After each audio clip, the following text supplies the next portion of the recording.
Sometimes the people who love us the most leave behind more questions than answers. And sometimes, the truth about a person only shows itself after they are gone. This is a fictional story, but it reflects something many of us carry quietly, somewhere inside. Stay with me until the end, because what is found in an old wooden box in a quiet house will change how one woman sees her entire life. Maren stood in the doorway of her mother's house, holding a single key. Her mother, Odette, had passed 3 weeks ago, quietly in her sleep, the way she had done most things in her life, without asking anyone what she needed. Maren was 34 years old. She had a steady job, a small apartment in the city, a calendar full of obligations. And yet, standing in that doorway, she felt like a girl again, small, uncertain, waiting for someone to tell her where to begin. She walked through the rooms slowly. The smell of her mother's house had not changed in 30 years. Old paper, lavender, and something warm baking that was no longer there. In the back of the closet, behind winter coats that had not moved in a decade, she found a wooden box, plain, unlocked, tied only with a faded ribbon. Inside was a notebook. Maren almost smiled.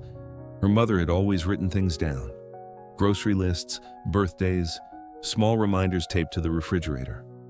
But this was different. The first page had a date from over 20 years ago, and beneath it, a single line. Maren wants to take the painting class on Saturdays. I told her the piano was a better use of her time. She will thank me later. Maren's hands went still. She turned the page. Maren asked about the university by the coast. I said it was too far, too unsafe for a girl alone. She did not argue. She never argues. Maren was offered a position at the design studio downtown. I told her the office job was steadier, safer, the kind of place a young woman could build a real future. She took my advice, the way she always does. Page after page, the same pattern, a wish, a decision made quietly, somewhere else, by someone else, and always, the same closing line, written like a small prayer repeated so many times it had worn smooth. I only want what is best for her. Maren sat down on the floor of the closet, the notebook open in her lap, and for a long time, she simply could not move. She thought of her life as a long hallway with many doors, and one by one, as she read, she understood that most of those doors had already been closed before she had even reached them, closed gently, quietly, out of what had always been called love. She turned to a page near the middle of the notebook, and her breath caught. What she read next was the page she would remember for the rest of her life. Maren has met a man named Theo. I do not like the way she talks about him. Too much hope in her voice. Hope makes people careless. I wrote to his mother. It is handled. Maren remembered Theo. She remembered him perfectly. Even after all these years, the sound of his laugh, the letter he had sent that she never received, the slow ache of being quietly, mysteriously forgotten by someone she thought had loved her back. She had spent years believing it was simply bad luck, a love that had not been meant to last. It had never been luck at all. For a moment, Maren wanted to close the notebook. She wanted to tell herself that her mother had only ever been careful, only ever afraid for her, the way good mothers are. She wanted, more than anything, to put the box back behind the winter coats and let it stay closed. But her hands kept turning the pages. She kept reading, faster now, her chest tight, searching for some kind of relief, some kind of softness in her mother's handwriting. And near the end of the notebook, the entries grew shorter. The handwriting changed, thinner, less certain, written by a hand that had grown old and tired. The final page had no date at all. The words were small, almost trembling, as if they had taken a long time to write. I am not writing this for anyone to read, but if you are reading it, Maren, then I am gone, and perhaps I can finally tell the truth.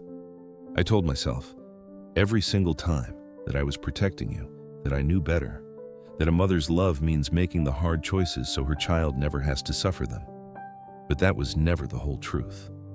The truth is, I was afraid that if you grew into your own life, fully, completely, you would no longer need me. Afraid of an empty house, afraid of being left behind by the very person I loved most in this world. So I called my fear love, and I made you small enough to keep close. I am sorry, Maren. I am so sorry. You were never mine to keep. You were only ever mine to love, and I confused the two for far too long. Choose something for yourself today. Anything. Let it be small. Let it be yours. Maren closed the notebook and sat in the quiet for a long, long time. She did not feel anger, not at first. She felt something heavier and softer at once. Grief, layered over grief. Grief for the woman who had loved her so completely, and grief for the version of herself that might have existed if she had simply been allowed to choose. That evening, Maren did not go home. She sat at her mother's kitchen table, and for the first time in years, she made a list of her own, not chores, not obligations. Just one line. Things I want to try now that I'm allowed to.